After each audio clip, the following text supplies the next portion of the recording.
Zed Saeed spent decades in the film and television industries, first in New York and then in Hollywood, where he worked on hit TV shows and big-budget movies, pioneering the film industry's transition to digital editing. Family has now brought him to Louisville, where he's pursuing his master's at the U of L Height Art Institute and has completed a photography project, making portraits of recently settled immigrants and refugees in our area. I sat down with Saeed to discuss where his love of photography began and how his career has come full circle, from analog to digital and back again. So, your interest in photography was first sparked by your father's Life magazine collection. That's right. And then you solidified that at Hampshire College in Massachusetts. Tell me about how your love for photography evolved. I was born in Pakistan. I grew up there, and my earliest memories are of my father, who was an amateur photographer. He had a regular day-to-day civil servant job, but he loved photography. And he had this incredible Leica camera that he used to use. And my earliest memories are looking through his Life magazine collection. And I think, if anything else, that was more than anything else my introduction to photography. Eventually, when I was about 17, turning on 18, I came to America. I went to a small liberal arts college in Western Massachusetts, and they turned out to have an incredible film and photography program. So I studied film and photography at Hampshire. So were you intending to do that with your life before, or did that just kind of work itself out when you got your education and were exposed to that more in college? I came to America primarily to get a good education.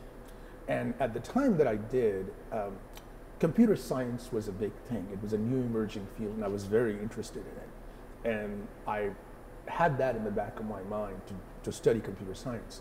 But when I got into Hampshire and discovered their incredible film and photography program, it was immediate. The love was immediate. I didn't actually leave computer science behind, because what I ended up doing in my career was combining computers and film and photography. After graduating, he used his education in both film and computer science to help pioneer Hollywood's transition from editing on celluloid film to digital editing, which is now the standard.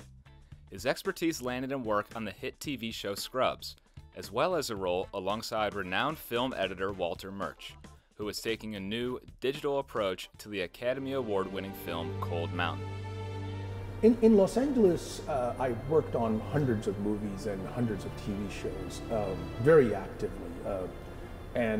Cold Mountain was one of the many features we did, and it was an incredible experience. I mean, I was working with some of the most well-regarded people. For example, the editor on Cold Mountain was an incredible person named Walter Murch. And Walter Murch is considered the god of editing and the god of sound mixing. He's won Oscars for his work on Godfather and his work on Apocalypse Now and his work on The English Patient. He's one of those incredible, multi-talented, and at the same time, a deeply philosophical person. To sit next to Walter Murch and talk to him about the philosophy of film and life and everything is quite the experience. And to work side by side with that person was quite the incredible experience on that film. What was it like? Like, what did you learn from him? What was the takeaway from the experience of working with someone who's done that kind of stuff and really mastered his craft? Walter Murch is a rare example, and he is one of those people that is the closest thing that the film industry has to a philosopher. There's a number of books about Walter Murch. He's also written about it. He's also written about editing. And if you read his book about editing, which is actually standard text in most film schools, I think it's called In the Blink of an Eye, there's almost no discussion of technical matter. There's almost nothing about that. It's all philosophy. It's all about philosophy of filmmaking and philosophy of editing and what an edit means and how you, it's an amazing thing to read that book. And to work with him and watch him work was an incredibly enlightening experience. I mean, just being around him is like an amazing experience. A thinker above all else. He really is, he represents kind of my goal, which is in life, which is to be an artist, but above all of that, be a thinker. Saeed and his wife relocated to Louisville a few years ago to be closer to family. After over a decade in the film business, the move allowed Saeed the opportunity to finally pursue his master's, which he's now doing at U of L's Height Art Institute. In his first class at U of L, he encountered the large format 8x10 camera, a camera that is now at the center of his work. It's an old style camera. There's no electronic parts in here. There's no autofocus, nothing. You have to handle everything yourself. It's got these bellows. The way you focus the camera is you move it on this thing back and forth. Like an accordion. Like an accordion, literally. On the back of this is a ground glass screen. I can turn it around a little bit if that helps. And this screen is what you see your image on. Okay. And this is your ground glass screen that you see the image on. It's very dim. The image appears very dim. It appears upside down and flipped. So you have to, it's quite the art to just compose a shot. And this is why you see This is the ultimate analog camera, the kind Ansel Adams lugged out west. Saeed has to manually adjust every component of the camera and uses math equations to determine those adjustments based on the available light. A far cry from his time on the digital frontier. The time required for each photograph does have a benefit, though. It allows Saeed to get to know his subjects, an intimacy that comes through on film. I got to know every one of the people that I photographed really well, because the nature of the large format camera is that you can't rush it. It's not a shoot and run type thing. You really have to engage with the person. It's a very large negative. It's got high fidelity. It's got high resolution. You really pick up, if the person is uncomfortable in front of the camera, it will come through. The way I describe large format camera is that it captures your emotions. So how did you set these up? Describe to me the way that you got, because it almost looks like you took a photo and then in post-production just put them in front of a white blank. But this is what we're looking at is what you took. That's exactly right. That's exactly right. All these prints were done in the darkroom. So these are not digital prints. They were not scanned into anything and digitally enhanced or cleaned. I literally was in the parking lot of the Catholic Charities, Migration Refugee Services, and against their brick wall in the parking lot, I laid down my big white backdrop and then put them far away from the white backdrop enough so they don't cast a shadow, which is why they look so unreal that it's been edited, but it's not. And then place my camera, and it's just an open shade. The sun is behind the building, casting a light into the parking lot, which is what's lighting them. There's no lights being used. There's no whiteboards or bounce boards or anything like being used. It's just nothing but God's light coming right at them. And that's what it is. And the rest of the magic that you see is really the camera and the film giving you this incredible amounts of detail. My goal with this project, and the way I chose the white and have eliminate the background and no mats to the frame and no borders, my goal really was that when people stand in front of these images, I want them to feel like this is a window through which these people are going to fall out at you, or you're going to fall into the window at them.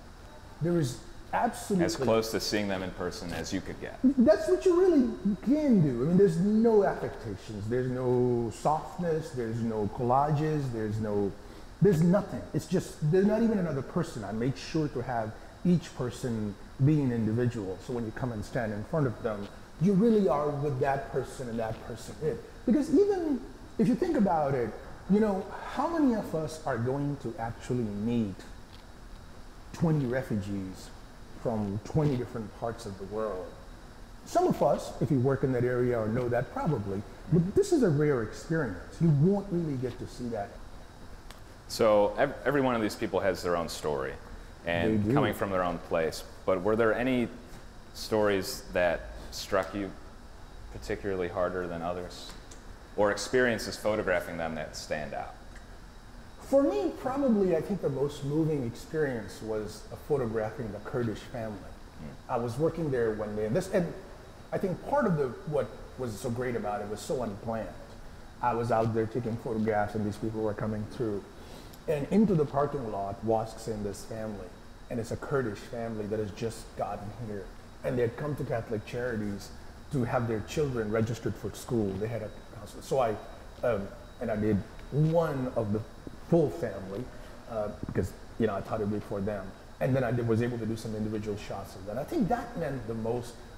But there's no distinction. These are all important. They all meant something. But in terms of the effect that it had on you, that was really the one that stayed with me for a long time. I love the group shot of the family because there's 3 boys and a father, and there's two sisters, and you can see their different personalities. One young woman is very, like she didn't want her photograph taken probably. The other one in the back is really eager to be seen. And then I did individual portraits of them, and they were so raw. I mean, they were just brand new, right? And, I remember looking at them and looking at these young women and thinking, gosh, this is going to tell us about ourselves. Like, what happens to these young women, whether they succeed or they fall through the cracks or something, tells us more about our society than anything else. And usually when you're doing these portraits, you're not really having these thoughts. You're too caught up in the mechanics of it, you're trying to make everything work. But that one I was very aware of. Like when I was making that photograph, I knew this was something really important, and even in the moment, which is rarely the case. Yeah, you were capturing a really pivotal time in that person's life. It certainly felt not only like coming to a new country, but being of a young age, but old enough to know what's going on. Yeah, and I could feel it. I could feel it when I was taking their photographs. I could feel it when I was making the negatives. I could feel it when I was making the prints. I was fully aware of that. And it makes all of this work worth it. Like some of this, a lot of this work was done when I had a full-time job, but I was like a part-time student. So I was pulling all-nighters over the weekends to get this work done. And sometimes you lose track of like, why you're putting in all this work and what the purpose of this is. And that particular family and those particular portraits really made you feel like, oh, this is what this is all about. That's why you're doing all this work, because you could really see, I always refer to my photography in a way as a way of looking for America. That's my way of kind of phrasing it in my head, because as an immigrant, I've always I came here because I believed in what America stood for. I still do. I really do more than ever. And all of my photography, in some ways, is searching for America, finding my own America.